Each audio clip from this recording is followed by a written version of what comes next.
Hi guys, this is Robin with Weight Loss Apocalypse, and it's Friday. That's right, Friday. Pump it. Okay, alright. Oh, that kind of hurt. Okay, alright. Okay, so here's a clip from Monday this week. This is a client I've been working with for a little over a month. She's had, she came to me, binge eating, chronic dieting, chronic binging, and depressed, desperate, isolating herself. And anyway, so our this session really captures some important part of the process of recovering from any disordered eating or eating disorder. It, for most people, doesn't happen all at once. For some people it does, depending on, how miserable and how deeply you're suffering. Often it takes a step-by-step process. And in this case, we're talking about that process, how some people do have an original release when they accept their body, but they haven't quite fully accepted the vulnerability of possibility with the body, whether it's potential to lose, potential to gain. They just kind of put pause on their current weight and get immediate recovery. And their issues with food also kind of start to kind of depressurize. And so we're talking about this part of that process. And I find it to be really important to, when people go into this and they go into wanting recovery, obviously people want recovery from the suffering like now, but aren't necessarily aware that it may take a gradual release from some of the beliefs and desires and hopes and wants with not just your beliefs or your desires with the body, but how you want to relate to food, and then how those two combine together. So for most of the people I work with, it is not instant. That is a very small population of people who are suicidal. They're at the bottom. They have no choice. They don't think there's any point. So they willfully go through the whole entire process all at once like I did. And they have intensely amazing recovery. And even some of the clients that I've had who are in that deep space have some recovery, but there's so much that they aren't really fully surrendering. And at some point, those conditions arise that make them, go back into controlling their desires to want to be thin or to control food or whatever the angle is, and things start to reoccur. So give it grace, give it grace. So many people think, well, if I'm struggling, that must mean I suck. That must mean I'm hopeless, and not necessarily seeing that means that you just haven't surrendered it all yet. You've surrendered some, but maybe there's more for you to let go of. So anyway, so yeah, if you want to watch the entire session, you're going to need to join the Patreon group and become a Weight Loss Apocalypse supporter.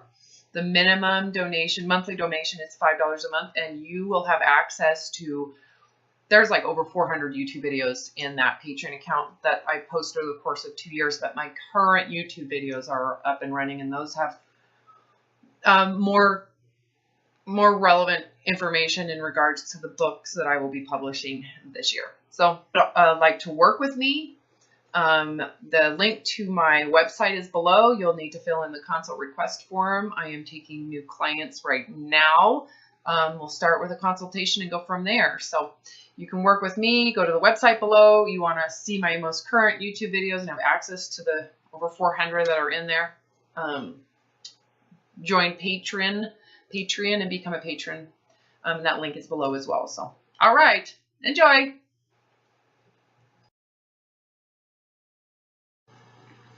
So, where are you at? How you been? I'm better. I struggled with, those things we were talking about before, and I kind of had to, I felt like I was really digging my heels into not accepting, that my ego seemed to be wanting to really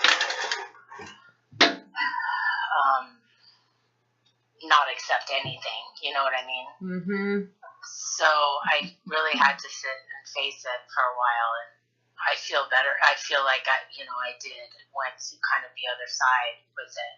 Mm-hmm. But it was hard. I mean, I really felt like I was just kind of was pushing it all away kind of thing. So it's been a bit, the last week or so has been a bit difficult, but I felt the last few days I really, I had to ask myself, do I want to suffer? Because this is what I've been doing for suffering again. And so the answer was no. Mm-hmm. So the only alternative is then to face the pain that you're avoiding. Yeah. Running from, hiding from, distracting from, face the pain of what you think is so shitty, right? And I think that's, and then how do you resolve those feelings, right? So often people, they know they don't want to suffer anymore. And then they have to look at it's like, so in relation to body image, I know I don't want to have to diet. I don't want the obsessive compulsiveness. I don't want the binging. I don't want the purging. I don't want the exercise. I just don't want food to ruin and run my life. I don't want my weight and my body to be so important. I don't want to think about it anymore. So you want liberation from the suffering of having to do what you have to do, to get relief, or to even just get some, to get whatever goal you're looking for, right? And so when you realize I'm done with the suffering, well, now you have to look at, well, what have you been suffering for? Well, because I can't accept my body. I can't accept fatness. So then you have to go into the pain of what a life of fatness would be like. Yeah. And as you go into that pain, you realize it's all an illusion. It was all made up bullshit from some narcissistic core of the ego. Absolutely, yeah. And you have to question, do I really want people to like me for that reason? Do you really want people to, even if you could be thin, do you really want people to give you praise for that? Because it's fake. It's superficial. Absolutely. Yeah. But I noticed that, like, everything came back. It was, like, not just one aspect, but it seemed like all of that. So it's, like, took me... Everything came... What do you... In relation to like the suffering or the freedom? Yeah, the suffering. Everything came back. It wasn't... It seemed... It doesn't... It's not... It's like a package deal. It is. Well, the guru I study, Dr. Hawkins, would say when you're at that level of consciousness, it's very predictable, and everybody in that level is the same way. You feel the same things, you respond the same way. You're at a level of human consciousness that is really has nothing to do with you so much as it is that level of consciousness. So when you went back down into that I'm a victim position, you went down into that energy level that predictably feels the way it feels. Yeah, absolutely. Yeah.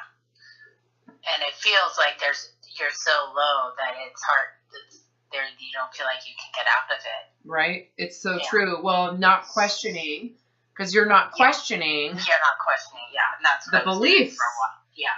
The beliefs that you're holding on to, because that's where the impossibility comes from. Because the belief you're holding on to, like dogma, not negotiable, it's like a universal truth of all, so to God, to the infinite space of the universe, then people are more important. So if you hold on to that belief, you're right. Yeah. You'll never recover. You'll always be a shameful, dark place of, pity party. Yeah. And that's what it feels like.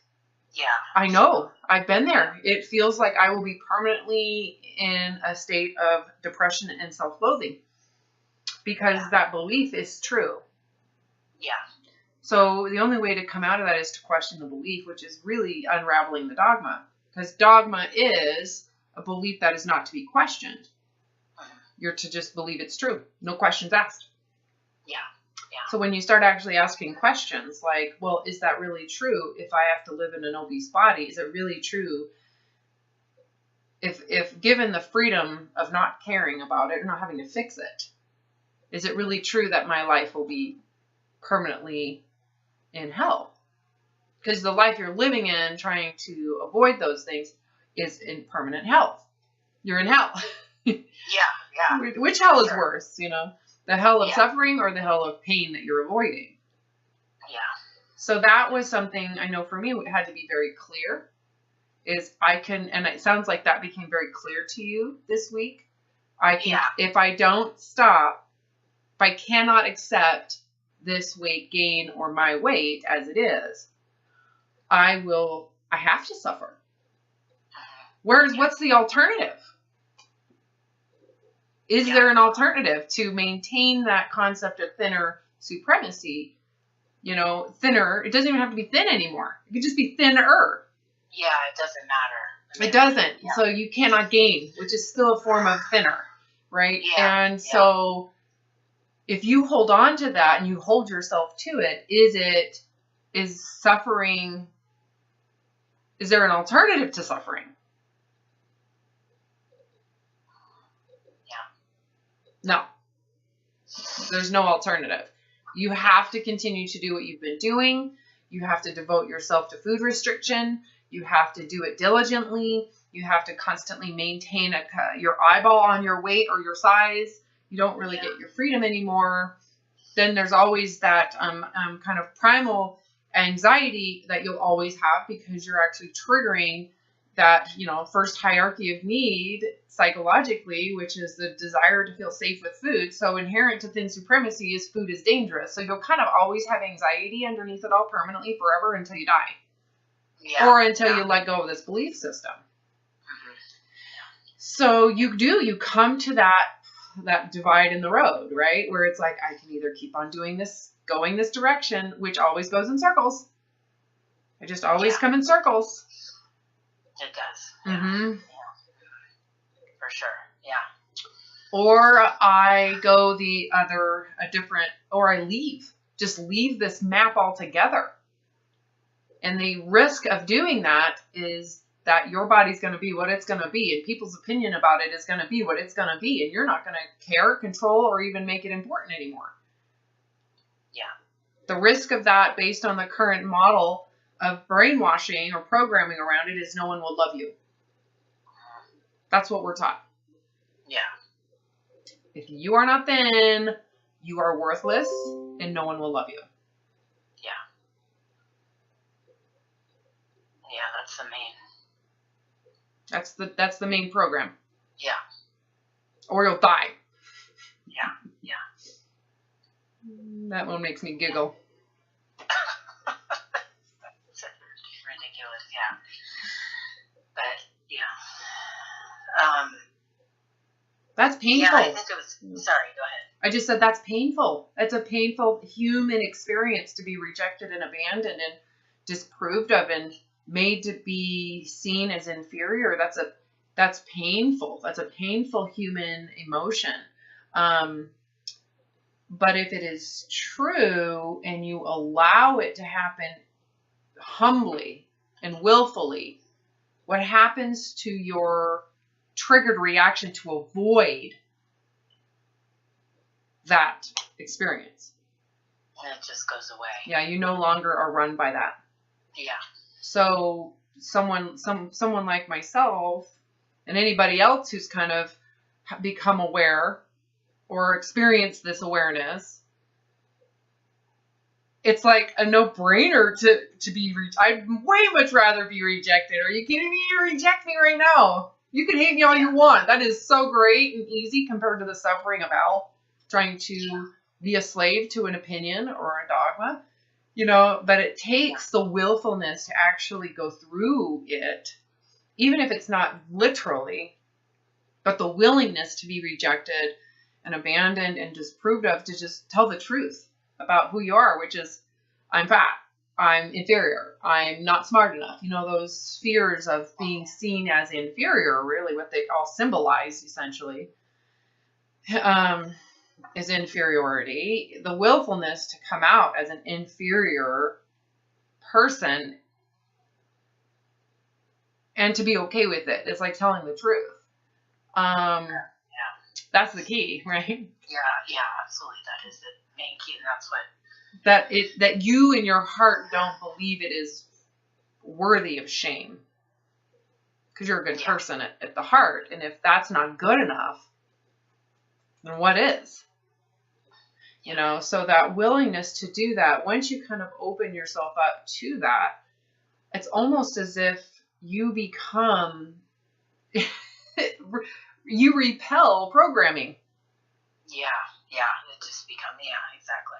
Because you're no longer sensitive to the programs that manipulate fear of rejection, abandonment, disapproval, and fear of inferiority. And you're no longer attracted to the stuff that says you'll be loved and superior. It all becomes like a funny sideshow. Yeah. And that's why I was probably really, good. I'm glad it happened. Totally. Yeah. Because you had to face that. You had to really face it for yourself. I think that is a common place that I get with clients is I lead you to this space and I can tell you this is where you need to go. But until you personally experience it, it's just information. Yeah. Right. For sure. Yeah. And so once you've experienced the willfulness to just be real and truthful, and the willingness to be rejected and judged and seen as inferior, it's such a releasing experience. It's hard to describe. Yeah, I think so, especially when I thought back to those couple weeks where I